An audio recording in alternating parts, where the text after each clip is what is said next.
Arambagh bus stand সংলগ্ন প্রধান সড়কের পাশে একটি বড়সড় মোবাইল ফোনের শোরুম থেকে বেশ কয়েক লক্ষ টাকার ফোন, নগদ প্রায় 1 লক্ষ টাকা এবং অন্যান্য সরঞ্জাম চুরি করে পালালো দুষ্কৃতীরা। ঘটনায় এলাকায় ব্যাপক আতঙ্ক ছড়িয়েছে। ক্ষতিগ্রস্ত দোকানের মালিক শেখ আমির হোসেন তিনি তদন্ত করে তার খোয়া যাওয়া মালপত্র উদ্ধারের দাবি জানিয়েছেন। খবর পেয়ে ঘটনাস্থলে আসে আরামবাগ থানার পুলিশ সিসিটিভি ফুটেজ খতিয়ে দেখে তদন্ত শুরু করেছে। ঘটনা আরামবাগের স্টুডেন্ট হেলথ হোম সংলগ্ন আরামবাগ বর্ধমান রাজ্য সড়কে। কিন্তু ঠিক কিভাবে জনবহুল এলাকা থেকে শাটার ভেঙে দুষ্কৃতীরা সমস্ত কিছু নিয়ে পালিয়ে গেল তা নিয়ে চিন্তিত ব্যবসায়ীরা। দোকানের মালিক শেখ আমির হোসেন জানিয়েছেন, প্রায় 7 লক্ষ টাকা মোবাইল ফোন, নগদ প্রায় 1 লক্ষ টাকা এবং অন্যান্য সরঞ্জাম ইলেকট্রনিক্স গুডস নিয়ে পালিয়ে গিয়েছে দুষ্কৃতীরা। অবিলম্বে দুষ্কৃতীদের চিহ্নিত করে তাদের গ্রেফতারের দাবি জানাচ্ছি। এ বিষয়ে আরও কী জানা যাচ্ছে বিস্তারিত দেখুন 24 আওয়ার্স আরামবাগের রিপোর্ট।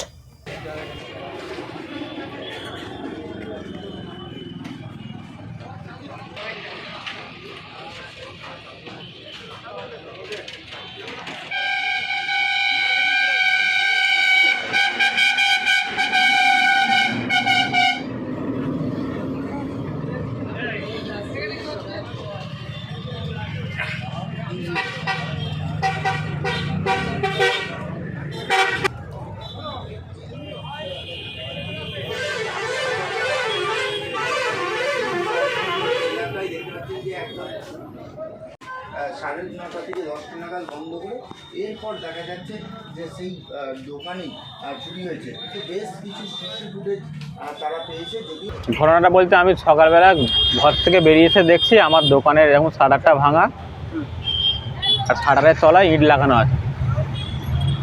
তার মানে বুঝতে গেছি যে চুরি হয়ে গেছে দোকানটা। তুলে দেখছি সব মাল যা ছিল ফোন চোরে নিয়ে চলে গেছে। কত টাকার ফোন চুরি হয়েছে? ফোন মোটামুটি চুরি হয়েছে 6,30,000 থেকে 32,000 টাকা এরকম হবে মোটামুটি। আর ক্যাশ ছিল 80-82,000 টাকা এরকম হবে। কাউকে সন্দেহ করছেন? না, কাউকে কী করে সন্দেহ করে বলো তো? সন্দেহ তো কাউকে রাখতে পারেনি। পুলিশ এসেছিল? হ্যাঁ, পুলিশ এসেছিল। পুলিশ এসে তদন্ত করে গেছে, আবার যেতে পারে 10টার সময়। অভিযোগ করবেন থানায়? হ্যাঁ, অভিযোগ করবো। পুলিশকে সিসিটিভি ফুটেজও দিয়েছি আমরা, ওরা দেখেছে, বলছে আমরা তদন্ত করছি। এখন কি চাইছেন আপনারা? আমরা কি চাইবো? ব্যবসা উঠে যাবে আর কি হবে? এইভাবে তো চলতে থাকলে তো ব্যবসা উঠে যাবে। বারবার আরামবাগের মতো এলাকাতে চুরি ঘটনা ঘটছে। মোবাইলের দোকানে বেশি চুরি হচ্ছে, অন্য কোনো দোকানে চুরি হয় না। এটা তো খুব কি বলবো, দামি জিনিস, ওই জন্য বেশি চুরি হয়ে যাচ্ছে। এখানে কি পুলিশি টহল কিছু গাফিলতি মনে হচ্ছে? দেখো, পুলিশের তো টহল সবসময় দেয়। পুলিশের তো আমার মনে হচ্ছে ধরা পড়া দরকার ছিল পুলিশের দ্বারাই। আপনার পরিচয়? আমার পরিচয়, আমি শেখ আমির হোসেন, এই দোকানের মালিক।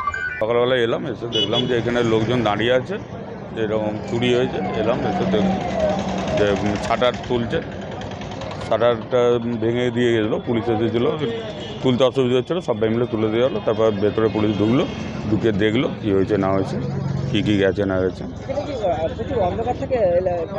হ্যাঁ, এখানটা পল্লীশ্রী থেকে আপনার ট্যাক্সি স্ট্যান্ড পর্যন্ত প্রচণ্ডই অন্ধকার থাকে।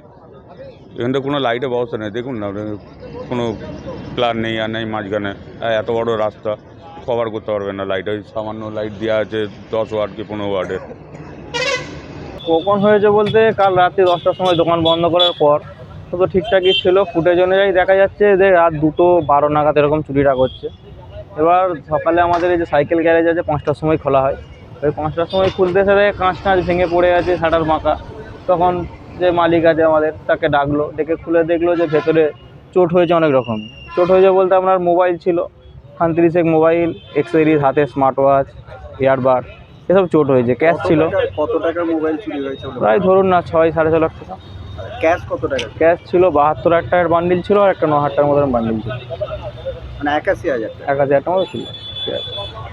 কাউকে কিছু সন্দেহ করছেন? সন্দেহ বলতে, পুলিশকে যখন দেখানো হলো, পুলিশ বললো এখানে স্থানীয় কেউ নয়, বাইরে। তো থানায় রিপোর্ট করেছে, আর একবার যাবে। পুলিশ এসেছিল? পুলিশ এসেছিল, আশ্বাস দিয়ে গেছে। চুরির মতো ঘটনা বারবার ঘটছে, কি বলবেন?